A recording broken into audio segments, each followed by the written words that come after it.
Shri Chaitanya Manobhishtam Sthapitam Yena Bhutale Swayam Rupa Kadam Mayham Dadati Swapadantikam. Hare Krishna. Welcome to the last book within our Bhakti Shastri course. We are now discussing the Nectar of Devotion. So the Nectar of Devotion is Srila Prabhupada's English rendition of the title of Rupa Goswami's masterpiece called as Bhakti Rasamrit Sindhu. So Bhakti is devotion, Rasa is mellow or flavor or ras. Actually there's no equivalent translation literally. Amrit is nectar. So Sindhu is sea or ocean. So it can, if the literal translation would go, it would be the nectarian ocean of the rasa of bhakti. So that becomes a complicated translation if we put in the point that rasa cannot be exactly translated into English. So the word rasa, we will discuss it later more in detail when we come to it. But in general, most people, when they know Hindi or other vernacular languages, the word rasa is generally used to refer to something like amras or gannaras, the juice of mango or juice of sugarcane. But the way Srila Prabhupada uses it and the way Rupa Goswami uses it and the way the Rasa Shastras use it is something different. It's not a taste in the the juice coming out of a particular object, which is called as rasa, but it is actually a sweet emotion. It is an emotion basically. Not all rasas are sweet, but it is an emotion. So we will discuss about rasa more in detail. So Srila Prabhupada translates Bhakti Rasamrit Sindhu as Nectar of Devotion. And this is a large book, and in the Bhakti Shastri we won't be covering the full book. We'll be focusing on the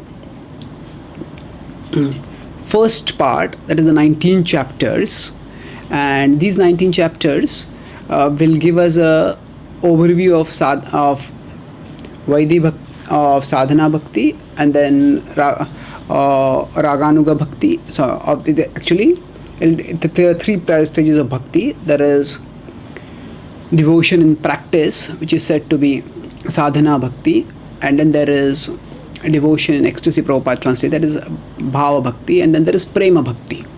So we will discuss these three categories of Bhakti in the first 19 chapters, and that is what we will be primarily focusing on.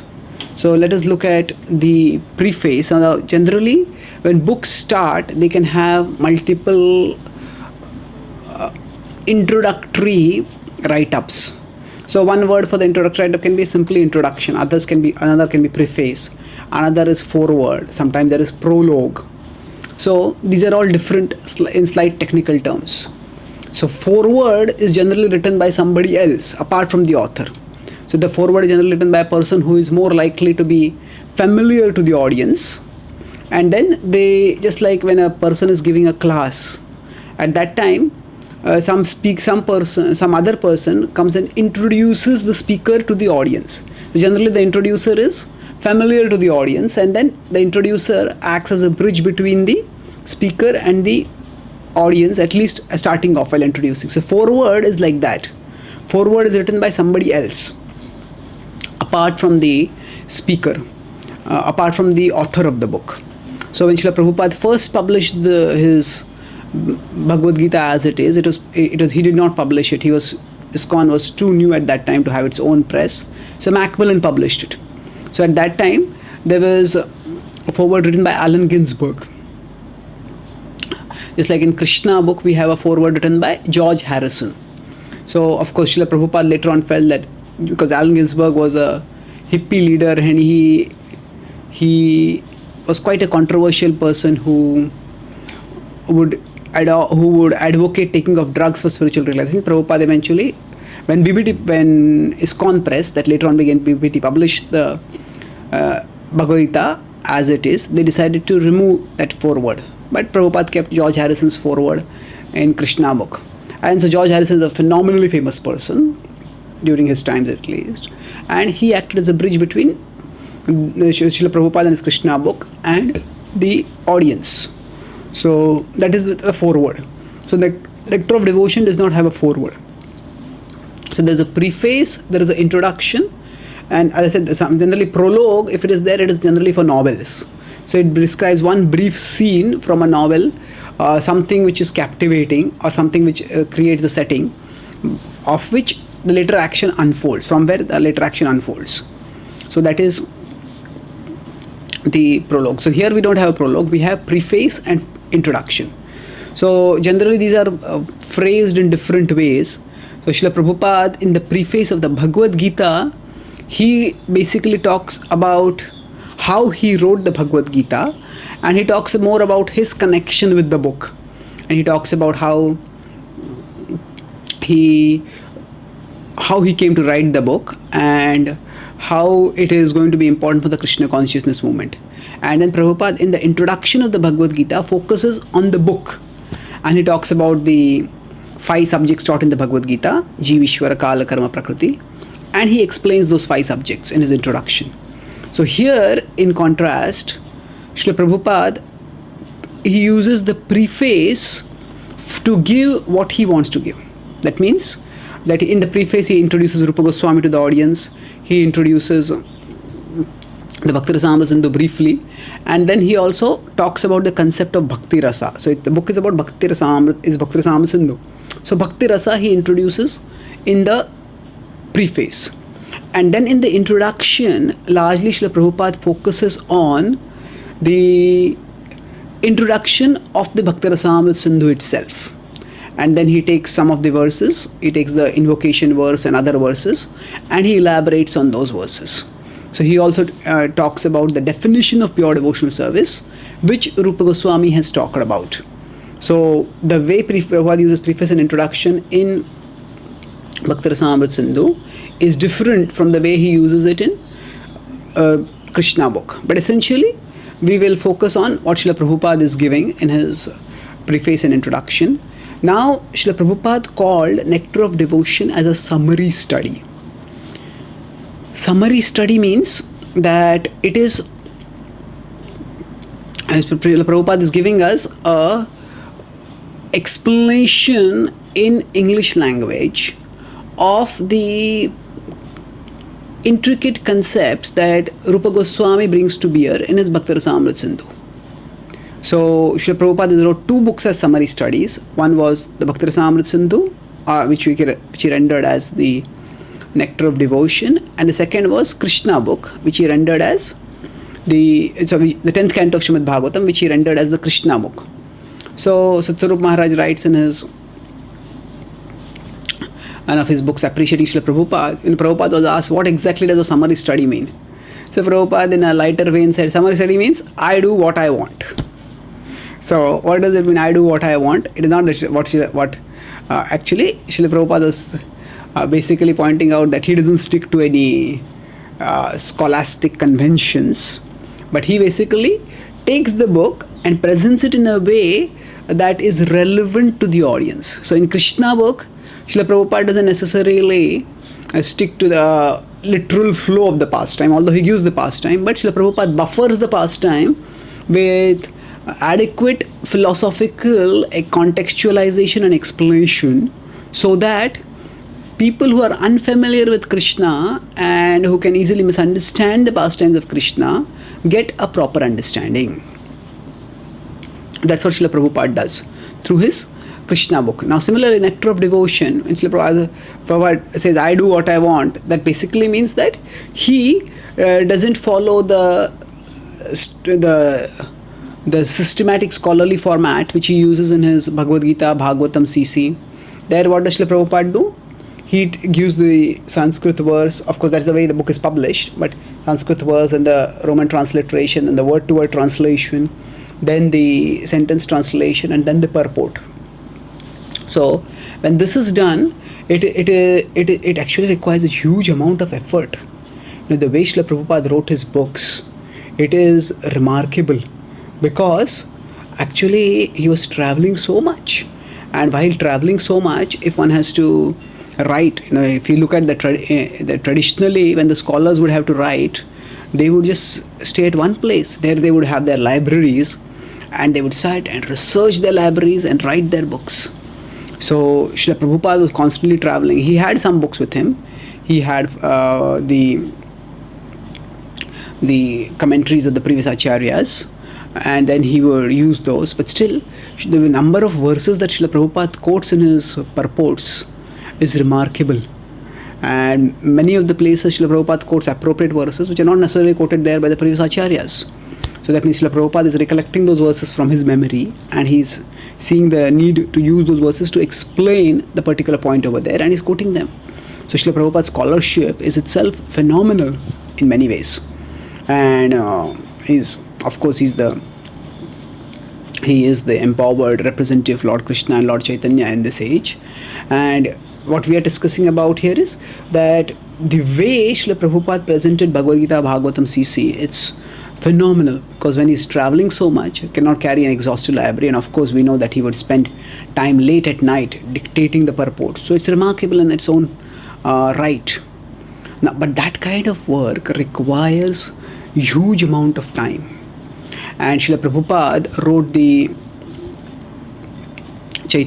Krishna book because he felt that because he was quite in an advanced stage, and he felt that I may not live long enough to actually be able to translate the full Bhagavatam. And because the 10th canto was so important, so he felt that he has to present that for the sake of the world. And therefore he presented that using the summary study format, in which he gave the Krishna book. And we see Srila Prabhupada's foresight, sagacity and wisdom in doing that, because although he kept translating and commenting till nearly the last breath of his life, but still he had to depart when he was in the 10th canto. So we have the 13th chapter and some sections of the 14th chapter in the 10th canto. And if Srila Prabhupada had not been farsighted enough to give us Krishna book, then we would not have had his assistance in understanding Krishna's pastimes. In fact, it's what the spiritual master gives is not just assistance. Spiritual master gives understanding itself. So that is very important. So similarly, Nectar of Devotion is quite a technical book. It's a technical book, and translating it verse by verse by verse is quite a demanding task. So that's why Srila Prabhupada focuses on giving us a summary study, because this is one of the most important books for the Gaudiya Vaishnavas primarily. Why is it so important? Because in the Gaudiya Vaishnava tradition, there is the special concept of Madhurya Rasa. Of course, Madhurya Rasa, the concept, the principle of the romance of the Lord, the attraction of the Lord between him and his devotees, is in conjugal relationship. That is there as a factor in the Vedic literature, and that is talked about by the other Vaishnava Sampradayas also. So for example, there is Shri and there is Vishnu, and there are temples which have the worship of Shri and Vishnu in the Shri Sampradaya also. But the intimacy of the relationship in the Madhurya Rasa is very special, as explained in the Gaudiya Sampradaya. And this particular sweetness is explained in the Gaudiya Sampradaya through the Bhakti Rasamrita Sindhu primarily. So if you look at these 4 books, Ishopanishad we discussed is a broadly a Vedic book. Then Bhagavad Gita, the Vedic book, means what? It is actually accepted as a authoritative book by all people within the Vedic circle. It is considered, Shankaracharya talked about this Prasthanatraya. Actually, the Prasthanatraya concept came before him, but he gave it great importance. Prasthanatraya means if one wants to understand Vedanta, one has to have a commentary on 3 books. These 3 books are the Vedanta Sutra, the Bhagavad Gita, and the Upanishads. So the Vedanta Sutra is called Nyaya, Bhagavad Gita is called as Smriti, and the Upanishads are the Shruti. So the Ishopanishad, so if we consider this to be consider the 4 books of the of the Bhakti Shastri to be like a pyramid, then the Ishopanishad is a Vedic book which is accepted by practically in the Vedic schools. All the schools accept this is an important book. Then Bhagavad Gita is also like that. Although Bhagavad Gita is focused on Krishna, and in many ways it's a Vaishnava book, but Bhagavad Gita is also accepted by most varieties of people who are followers of the Vedic culture. Now, Nectar of Instruction is a book of general instructions for the followers who want to cultivate bhakti. So it is a sadhana book, and it is, now if you move it upward, now the special revelations that the world has received through the Gaudiya Vaishnava Sampradaya, they come in the books which are given by the Gaudiya Vaishnava Acharyas. So we are studying in our Bhakti Shastri course 2 books. One is Updeshamrit and Bhakti Samrat Sindhu from Rupa Goswami. So Srila Prabhupada translated and commented on the Nectar of the Updeshamrit, calling it a Nectar of Instruction, which is quite a literal translation. And he gave in his normal way word to word translation and purport. So that book gives practical instructions. But Nectar of Devotion also gives practical instructions, but Nectar of Devotion goes deeper into the speciality of Bhakti Rasa as is revealed in the Gaudiya Sampradaya. The word Gaudiya refers to many things. Primarily it refers to Gauda Desha. That Gauda Desha is the area where Chaitanya Mahaprabhu appeared in the banks of the Ganga river. So that branch of Vaishnavism that appeared in that area. Actually, that's the external meaning. The internal meaning is Gauda is related with the word Guda. Guda is jaggery. So jaggery is Guda. So actually, jaggery grows in various parts of the world. But actually, the jaggery that grows in Bengal is especially sweet. It's almost like chocolate. So Vaishnavism was there in various parts of the world, but the special sweetness of Madhurya Ras, and of all the more so Parkhiya Bhava in Madhurya Ras, that is revealed by Sri Chaitanya Mahaprabhu. So that special sweetness of bhakti comes in Gaudiya Vaishnavism. So Sri Chaitanya Mahaprabhu had the Goswami as his primary disciples, and he sent them to Vrindavan with 4 instructions. He told them that you should go to Vrindavan to excavate the lost sacred places of the pastimes of Radha, of Krishna. And then Sri Chaitanya Mahaprabhu himself started this by rediscovering Radha Kund, and he asked the Goswamis to do that. Second was, he told them to build temples. So first is that, okay, wherever there have been pastimes, uncover those places. And second is build temples. So the Goswamis, all of them, they had their worshipable deities, and Radha Govinda, Radha Madan Mohan, like all these beautiful temples, Radha Damodar, all these temples were built by the Goswamis. A third was to write books establishing how pure devotional service is the conclusion of the teachings of the various scriptures, of the whole Vedic scriptures.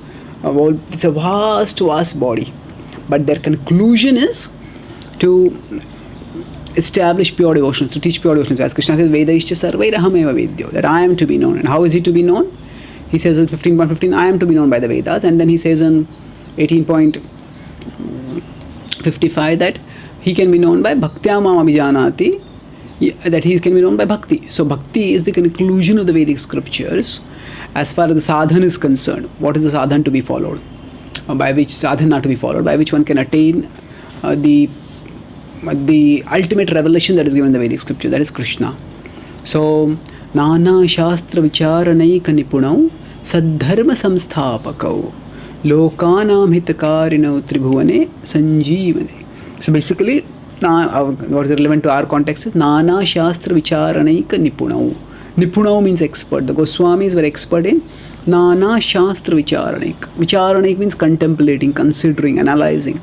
They analyzed vast body of scriptures, and then Saddharma Samsthapakau, they established the Saddharma.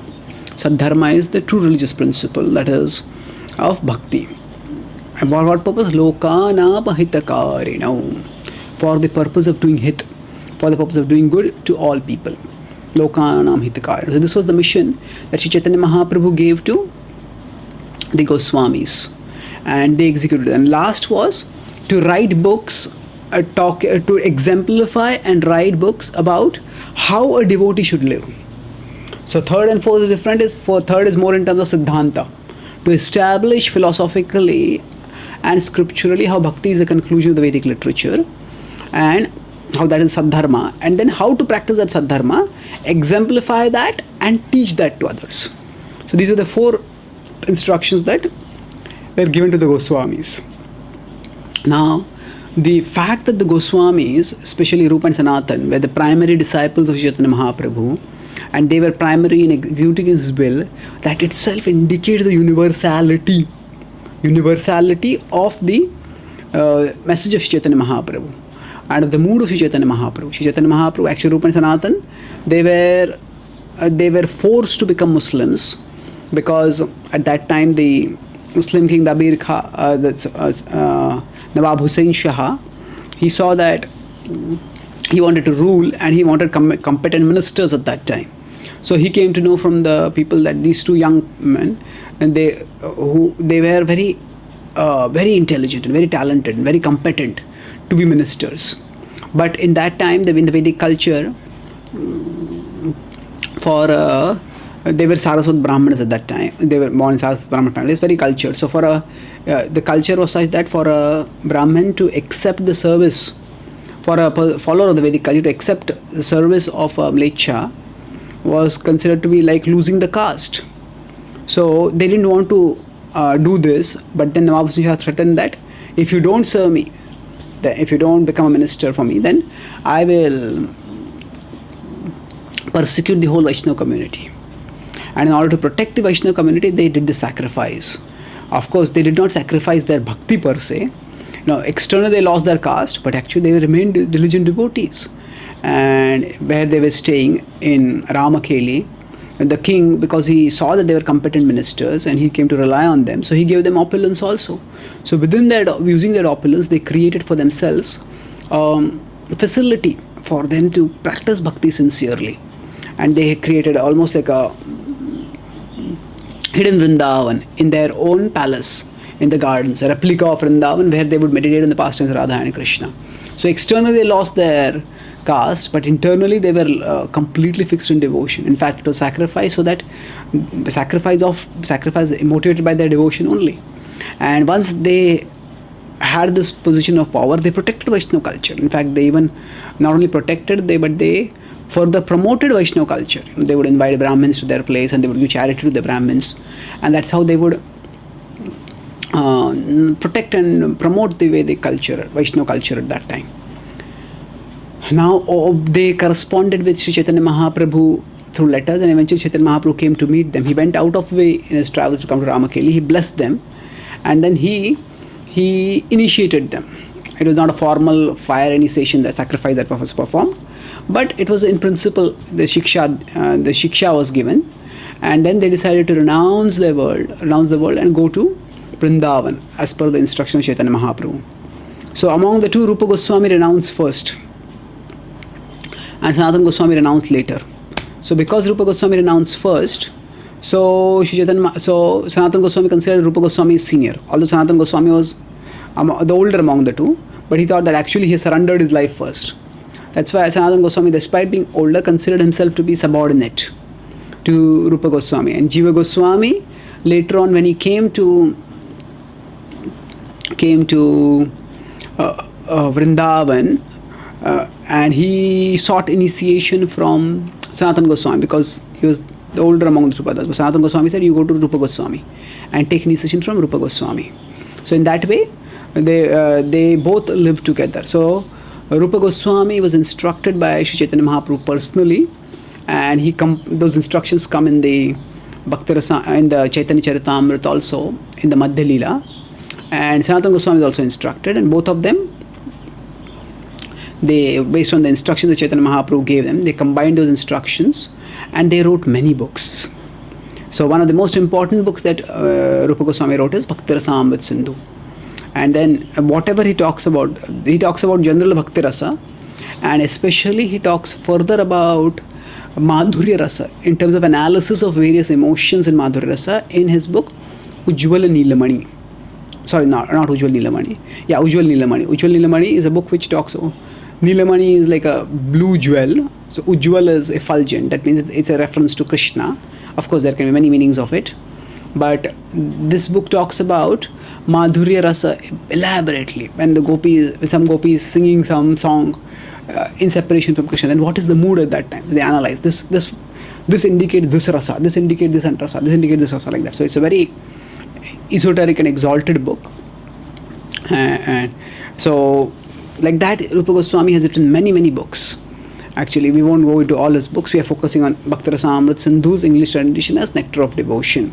Srila Prabhupada gives this introduction of Rupa Goswami, and then he describes how, if you look at the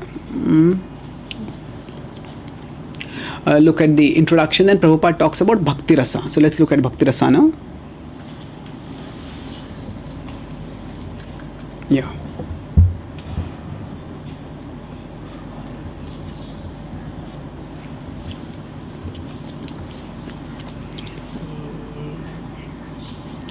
So Srila Prabhupada talks about here about Rupa Goswami, and then Prabhupada writes, what will happen by studying this book? Persons engaged in the Krishna consciousness movement may take advantage of this great literature and be very solidly situated in Krishna consciousness. Be very solidly situated in Krishna consciousness. So we discussed Prabhupada translates bhakti not simply as devotion or divine love, he translates it as devotional service. So devotional service is a compound word in which devotion indicates the internal side, the feeling, and the service indicates the acting. So both are there. So devotional service. That's Prabhupada's special translation of bhakti. Now, Srila Prabhupada explains how everybody has an impetus to serve. Everybody has an impetus to want some pleasure. And we want some kind of pleasure, some kind of rasa, and for that we act in various ways. But the problem with material emotions is that they are temporary. So we may work, and by working we may get some enjoyment. So there is bhoga and there is tyaga. So let's look at this. So Srila Prabhupada talks about how there is Prabhupada uses the word rasa. We'll not go into technicalities of the word rasa over here. We'll simply talk about rasa in terms of pleasure. That's how Srila Prabhupada uses it. That people get pleasure in various things that they do. So when they get pleasure, and this pleasure has two aspects. There is bhoga and there is tyaga. Bhoga means enjoyment and tyaga is renunciation. So sometimes when we enjoy a particular activity, then by enjoying, we feel, oh, I'm enjoying. Initially, when we start enjoying a particular activity, we feel, yes, this is wonderful. I want to do it more and more. We're looking forward to it. Suppose there is a big feast, and say my special favorite item is gulab jamun. So then I'm told there's gulab jamun. So I'm very eager for it. And then my mouth is watering, I'm salivating, and then come, and then gulab jamun. And if somebody's serving, when are you going to serve gulab jamun? Come. And then suppose there are unlimited gulab jamuns. You can serve take as much as you want. So I take 1, 2, 3, 5, 10. How much can I take? 15. And then after some time, enough.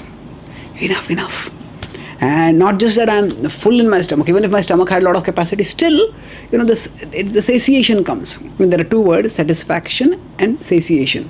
When I'm satisfied, then I'm happy. But satiation means enough. I can't take more. So, over a period of time, if you keep stuffing, then somebody says take more. No, I don't want it. If somebody forces it into your mouth, you may even vomit it out. No. Why? Because you just can't take it. So material enjoyment, there is bhoga. So there is pleasure initially, but at the end of it, we get frustrated. Because it doesn't satisfy us. So whatever material enjoyment is there, we can say that there's a law of diminishing returns. Diminishing returns means initially we get a lot of pleasure, but afterward the pleasure keeps decreasing. And then after it goes into negative, if I feel frustrated by it. So people enjoy for some time, and after enjoying, then they feel, I can't enjoy anymore, so they want to give it up. Tyaga. So tyaga means renunciation. So one gives it up, one thinks that, okay, I don't want anything to do with this. Nothing. Sometimes people say drink. Somebody drinks alcohol and drinks, and afterward they get a hangover. It's just, I'm never going to drink again. So I give it up. Now, of course, most alcoholics, they have given up alcohol many times and still they are alcoholics. So that tyaga doesn't last for long. But anyway, tyaga is there. So in material life, there is a rasa which we get through enjoyment. And when that rasa doesn't endure, we go to another extreme and try to renounce that. So it's like a pendulum. So one extreme of the pendulum is bhoga, the other extreme of the pendulum is tyaga. So in neither case does the pleasure endure. The pleasure is chapala sukh. Prabhupada uses the word chapala sukh. And this phrase comes from Bhaktivedanta Thakur's song. Chapala sukha labala gire. He says chapala sukh. He says, actually, it's not a song by Bhaktivedanta Thakur. It's a Vaishnava song, which is given by other Vaishnava Acharya. So therein he says chapala sukha. I got flickering pleasure. Chapala. That is not permanent. It's temporary pleasure. I got that and went away. It didn't last for long. So fleeting enjoyment. So as compared to this fleeting enjoyment, so there is the rasa that is permanent. That permanent rasa is bhakti rasa. So let's look at this. What Srila Prabhupada is saying over here. How Srila Prabhupada introduce rasa is, that force which drives the philanthropist, the householder and the nationalist is called rasa, or a kind of mellow relationship whose taste is very sweet. So then Prabhupada explains, Bhakti rasa is a mellow different from the ordinary rasa enjoyed by mundane workers. Mundane workers, what they enjoy is different. So Prabhupada writes that material engagement means accepting a particular status for some time and then changing it. We don't endure in one situation for a long time. And ultimately, there is a death which destroys everything. Even if I say that, I've got job satisfaction. I'm in a material situation which I enjoy. I don't need anything. I'm quite happy in this situation. Fine, I may say that I'm happy in this situation, but how long is that situation going to continue? Death is going to take me away with everything. So, actually, even while we are alive, the material rasa doesn't endure. And if somebody somehow says, no, it will endure, then also it is not going to be endure forever, because death is going to take it away. In contrast, bhakti rasa is such that actually it is not taken away by death. We have discussed in the Bhagavad Gita how neha bhikramanashosti pratyavayo navidyate, that whatever we have accumulated on the spiritual path, it never goes away from us. It stays forever. There is no loss, there is no diminution, there is no destruction. So bhakti rasa, whatever attraction to Krishna we have cultivated, that will stay forever with us. Discussed in 6th chapter of the Bhagavad Gita also, purva abhyasinti naiva riyate avashopisa, that by past practice one becomes again attracted to Krishna. Riyate avasho, helplessly one becomes attracted. So in this way, this is bhakti. The speciality of bhakti is that it enables us to move straight to, it is something which continues life after life after life. It continues for all of eternity, of course. When you go back to the spiritual world, continuously will go on eternally. But even when if you're not purified enough to go back to the spiritual world, even if you're in this world, we go one life after a lifetime, still bhakti will stay with us. No other material position will stay with us. No material position will stay with us for that matter. But bhakti will stay with us forever. So now, Srila Prabhupada further explains how we are preparing for next life by this life.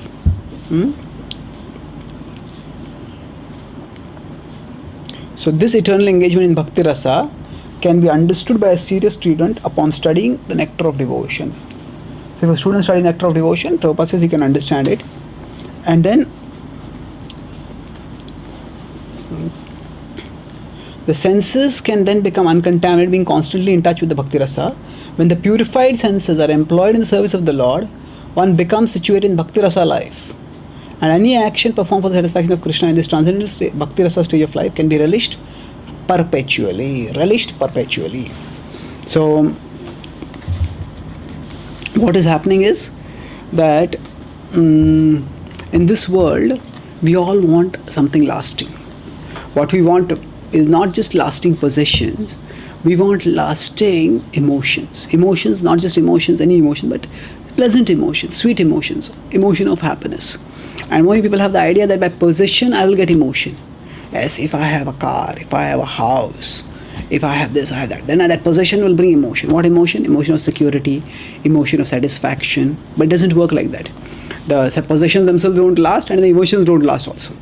Actually, the emotions that are there, even when sometimes I have a possession, I get to say a new laptop. Initially, I'm very excited. I have a new laptop. It gives me some emotion.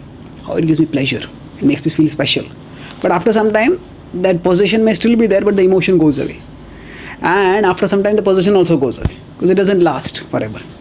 So, Bhakti Rasa means that we don't strive for external possessions in the hope that they will bring us emotions or pleasant emotions. Rather, we focus on the practice of engaging our senses in service of Krishna, and by this engagement in the service of Krishna, the original emotions of the soul, they become awakened. So, the soul has original pure love for Krishna. But that is forgotten, and it is that our love for Krishna, our relationship with Krishna is forgotten, and our emotions, our longing for love is misdirected towards other things now. So there is a redirection of that love towards Krishna which happens through the process of Bhakti Yoga. So Bhakti and Bhakti Yoga are not the same thing. Bhakti Yoga is the process. Yoga, it's the process by which one develops Bhakti. So Yoga means connection. So connecting with the Supreme Lord through Bhakti.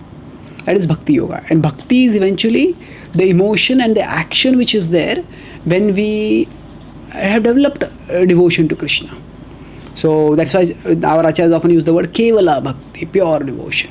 So Bhakti Yoga is a process which will take us to Kevala Bhakti, to the stage of pure devotion. Now, Srila Prabhupada talks about in the further purport, can we look at it further? The basic principle of the living condition is that we have a propensity to love someone. And then Prabhupada further says, at the present moment, the human society just want to love his country, his family, or his personal self, but there is no information where to repose the loving propensity so that everyone can become happy. That missing point is Krishna. Let's try to understand this very profound point. That missing point is Krishna. So what Srila Prabhupada is telling is, all of us have our own loves, different kind of love. Say the mother loves the child, the husband and wife may love each other, a patriot loves the country, a philanthropist may love people in general, humanity. There can be different people who love different things, different people also. But all of these are temporary, all of these are limited. Why? So our loving propensity expands. The child initially loves oneself only. The child thinks everything in terms of food only. My pleasure. The child can't even think of others and others' pleasure. The child thinks only of one's own pleasure. But as the child grows, he or she starts thinking of others. Okay, my parents are there. Now I shouldn't just, every time I have a problem, I start crying. And I expect my parents to come and solve my problems. But I have to consider them also. I have to try to please them also. And so then what happens? Instead of thinking of only oneself, the child starts thinking of others. And like that, the child moves from self-centeredness outwards. So there is expansion. Now this expansion is to one's family. That is good. One is not thinking only of oneself, one is thinking of others also. One's family members one is thinking. But then that can expand further to say, nation.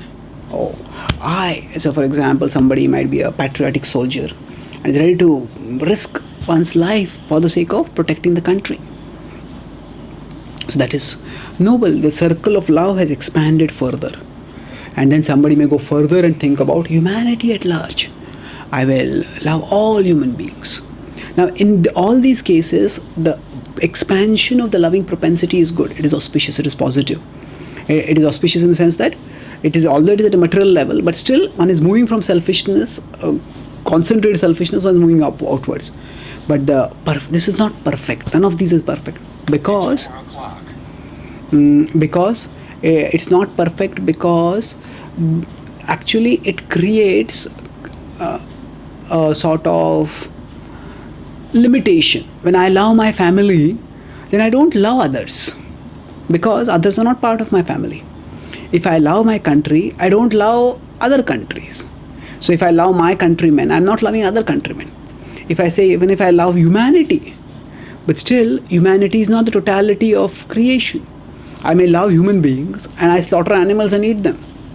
So my love remains incomplete.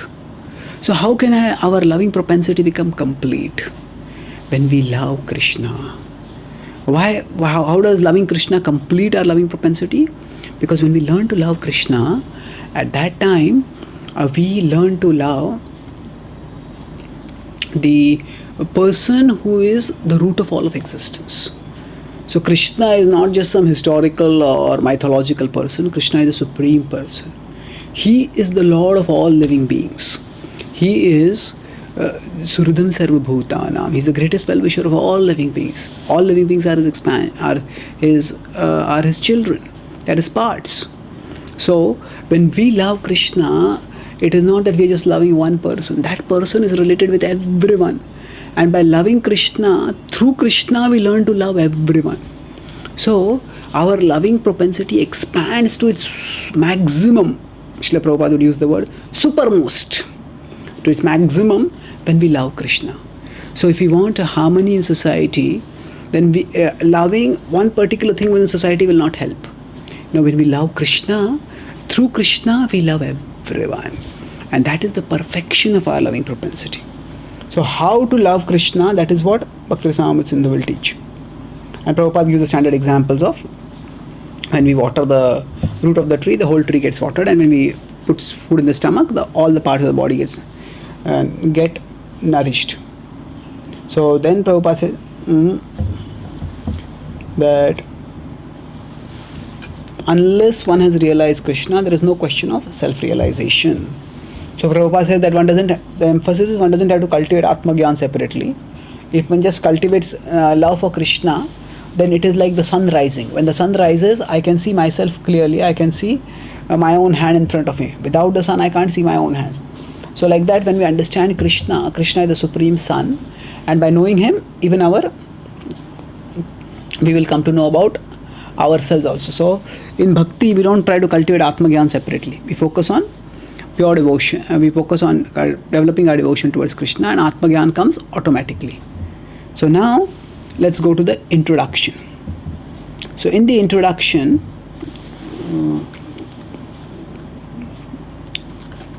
let's look at a few things first.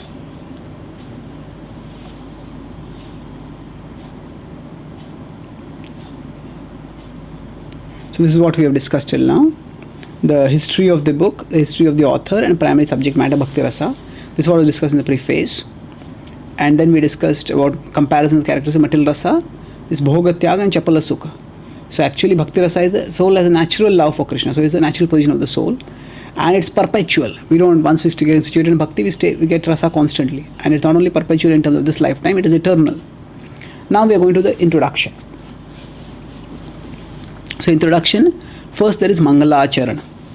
Mangala Charan is the invocation of auspiciousness. We'll just look at what Mangala Charan means.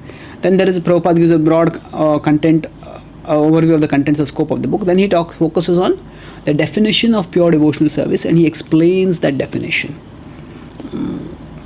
So let's look at the now Srila Prabhupada explains based on what Krishnadas Kaviraj Goswami says in his Chaitanya Charitamrita, and in general it is understanding what is the purpose of Mangalacharan. It has three purposes.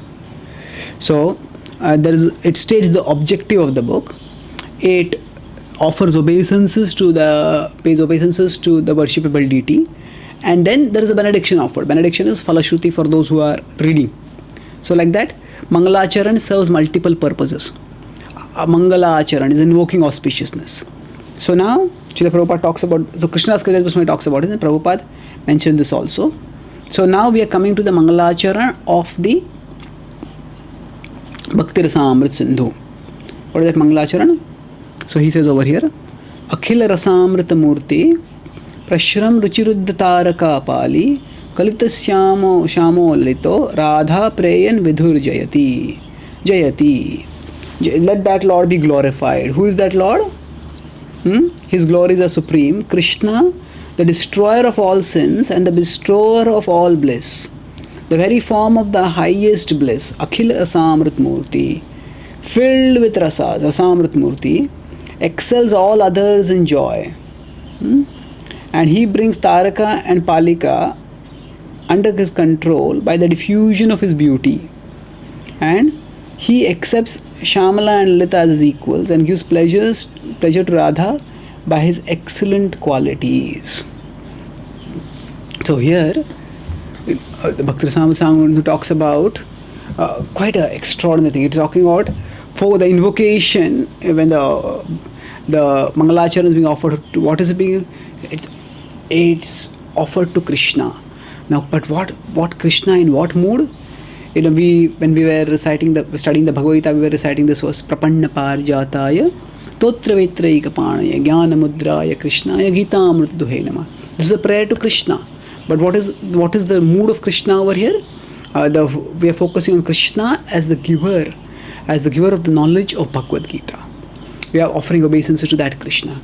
But here the Krishna who is being invoked is not Krishna of Kurukshetra or not Krishna of Dwarka, not the Krishna of the Pandava of Hastinapur who is helping the Pandavas. It is the Krishna of Vrindavan. And not just the Krishna of Vrindavan. It is the Krishna of Vrindavan, of Madhurya Rasa in Vrindavan. So it is that Krishna that is being called. And Srila Prabhupada doesn't focus on the specifics of the various gopis. Now he basically is relishing Madhurya Rasa with his gopis. So Prabhupada doesn't focus on that. The focus is on Akhila Rasamrita Murti. Murti means form. Akhila Rasamrita. Akhila Samrita, completely filled with rasa. So Krishna is the reservoir of rasa. He is the embodiment of rasa. He is the personification of rasa. When we say embodiment or personification, that is not in the metaphorical sense. It is actually Krishna is filled with rasa. He is nothing but rasa. So, and this rasa is what attracts the devotee, the gopis in Madhurya Rasa, in conjugal mellow, and it's what attracts all living beings. So what Rupa Goswami through this invocation is telling us is that, my dear, that O Krishna, I am writing this book about the Bhakti Rasa, and you are the object of this book. You are the reservoir of all rasa. You are Akhila Rasa Amrit Murti. You are the form of all rasas, and therefore it is to you I offer my obeisances. So actually, then if we go back to the three objectives, it is to of three aspects of Mangalacharana, and it's tell the objective. So objective is to reveal, glorify this Akhil Rasa Amrit Sindhu. And implied in this is, what is he's offering obeisances. Jayati, I offer obeisances to this Lord. And then what is the blessing that is offered? Implicit blessing. It is not an explicit blessing over here.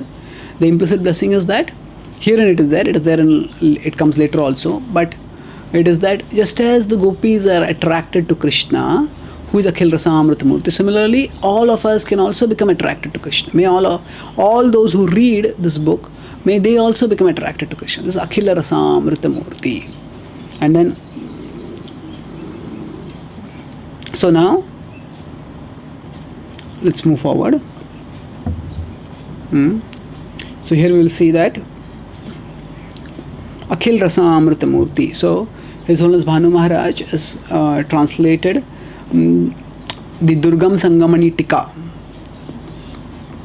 that is the commentary on the Bhakti Rasamrita Sindhu by Jiva Goswami, and therein he explains what is this Akhil Rasa Amrita Murti. He elaborates on this unique feature which is the cause of all the qualities is his form of supreme bliss, Amrita Murti, since he contains all the 12 rasas, Akhil Rasa, starting with Shanta. So we'll discuss about these 12 rasas when we come to it more. But so what is the speciality of Krishna who is being invoked over here? He is Akhila Rasa Amrita Murti. Akhil Rasa means all 12 rasas are there. Amrita Murti. Amrita Murti means the supreme bliss, the form of supreme bliss. So Amrit can mean nectar, Amrit can mean happiness. The form of supreme bliss, that is Krishna. So this is the sweet vision of Krishna that is being invoked by Srila Rupa Goswami when he is chanting when he is starting the Bhakti Rasamrita Sindhu. And then he goes on, and there are several verses which come up. So one of the important verses here which comes up is this. I offer my respects to the devotees who are like Makaras, kings among fishes, frolicking in the sweet ocean of devotional rasa, who disregard the insignificant rivers of liberation and who are free from fear caused by the net of time. This is a complex and sweet metaphor. Srila Prabhupada used it partially in his purport, in his summary study also. So what is it actually telling? It's telling that there are several important points talked over here. So first point is that often the impersonalists talk about merging into the Supreme Lord. They talk about how we, just as the river goes into the ocean and merges into the ocean, similarly the jiva goes and merges into the Supreme Lord. That's the idea. So countering that, Rupa Goswami says that actually the soul doesn't merge into the Supreme Lord. Rather, just like even in the ocean, there are aquatics, and the aquatics sport and delight in the ocean.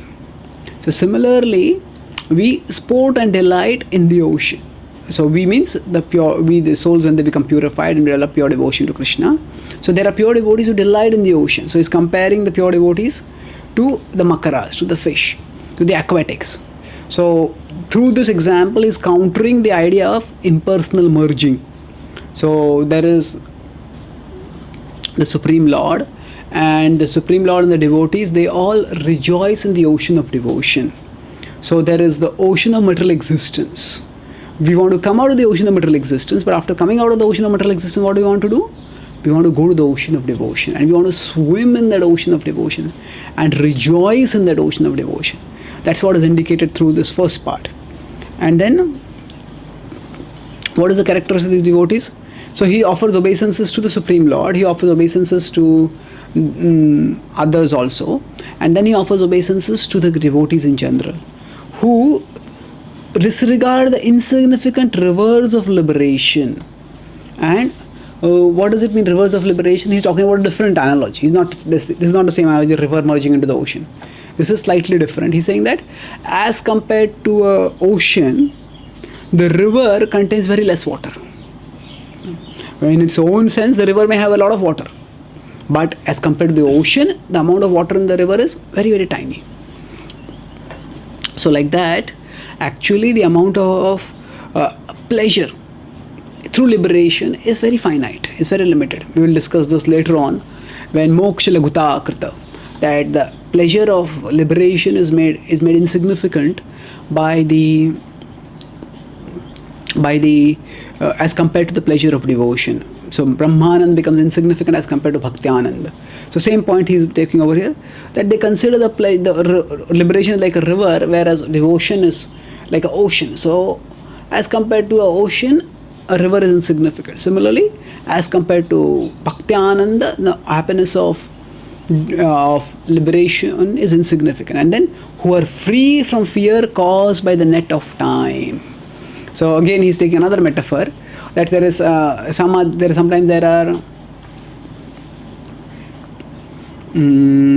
there may be fish aquatics in an ocean, and there some people may come and some fisher people may come and they throw their net, and the aquatics are happily sporting in the ocean, but suddenly they get caught and they get trapped.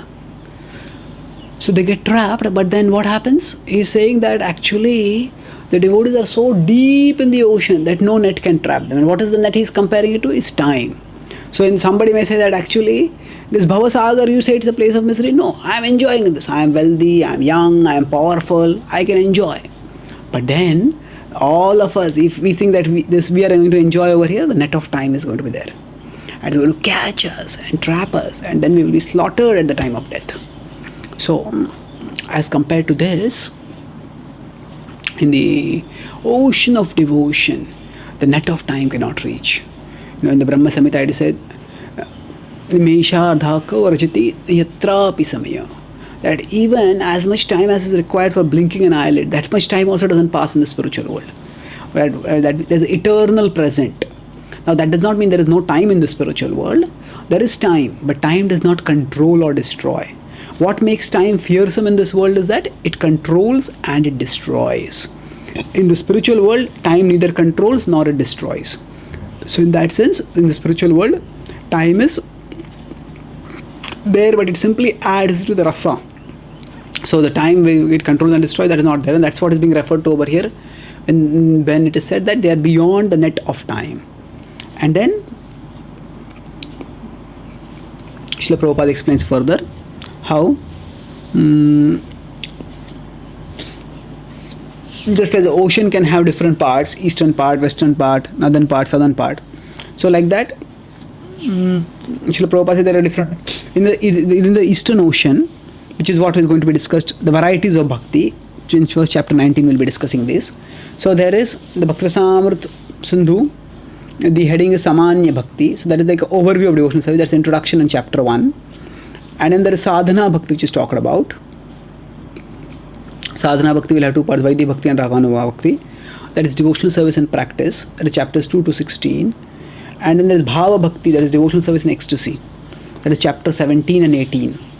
And then there is Prema Bhakti, that is devotional service in love of God, that is chapter 19. So this is the overview of what is being discussed in the Bhakti Shastri course. So Samanya will be discussing these 4 aspects in the Bhakti Rasamrita Sindhu. In its eastern ocean we'll be discussing. Then now let's look at, while talking about the Bhakti Rasamrita Sindhu, the most important, one of the most important verses in the Bhakti Rasamrita Sindhu is this definition of pure devotional service. Srila Prabhupada calls it Anyabhilashita Shunyam Jnana Karmadi Anavrutam. Actually, it's Anavrutam, it is. Anukulyena Krishnanu Sheelanam Bhakti Uttama. Let's come back to this now.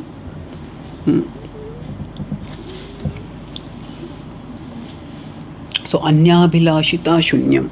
This is an important verse. And let's try to understand this properly. Anya Abhilashita. There are other aspirations. Shunyam. Shunyam means zero. The important point is the Mayavadis say that ultimately all emotions have to become zero. Yogas Chitta Vritti Nirodha. It is said in Patanjali's Yoga Sutra that give up all movement of consciousness, all emotions. But no, here he is saying Anya Abhilashita. Not that there's one Abhilasha which should continue. That is the desire to love Krishna, to serve Krishna, that should continue. And apart from that, everything else should be given up. And it's not just Abhilasha, it is Abhilashita. Because sometimes when a devotee is in danger, a devotee may pray to Krishna for help. And a devotee may pray to Krishna for protection at a material level also. In Draupadi, she is being disrobed, she prays to Krishna for protection. So now, that is not a fault in devotional service. And when there is extreme sudden danger, a devotee may pray to Krishna for protection. But normally a devotee, so that is, that an occasional abhilasha may come, a desire may come. But abhilashita means a tendency. So the devotee does not have a tendency to seek protection at a material level. A devotee seeks simply to serve Krishna and to love, express the love for Krishna thereof. So anya abhilashita shunyam. So all other tendencies are shunya, they are made zero. But that does not, so that means the heart's desire, heart's nature, heart's tendency is primarily to love and serve Krishna, nothing else. And how is this expressed? That does not mean that we give up everything. Jnana karmadi anavritam. Ajnana karma adi. So that means jnana and karma, that is the knowing faculty and the acting faculty, we don't give them up. Anavritam. Avrita. Avrita means covered.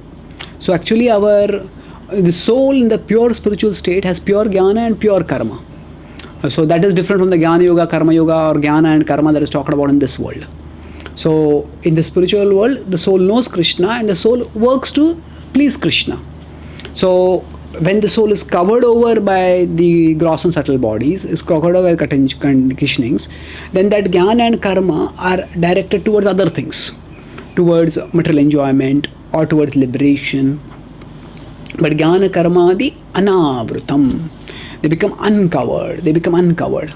That's what happens by the practice of bhakti yoga. So, or rather, sadhana bhakti involves that one doesn't give up jnana and karma, but one actually does jnana and karma for the sake of Krishna. So, the covering which causes misdirection of jnana and karma, that is given up. And then the pure jnana and pure karma are invoked. So, it's not jnana karma adi shunyam. It is jnana karma adi anavritam. So the soul does act, and soul knows in the spiritual world, in pure love for Krishna, but then it is not misdirected or covered or distorted by anything. And then anukulyena.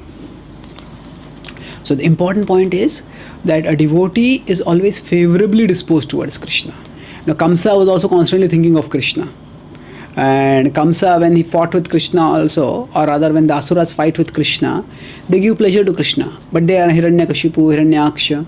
They also, when there was a fight between Narasimha and Hiranyakashipu, the Lord got Virya Rasa or Maushalya Rasa in that. The God got the joy of fighting.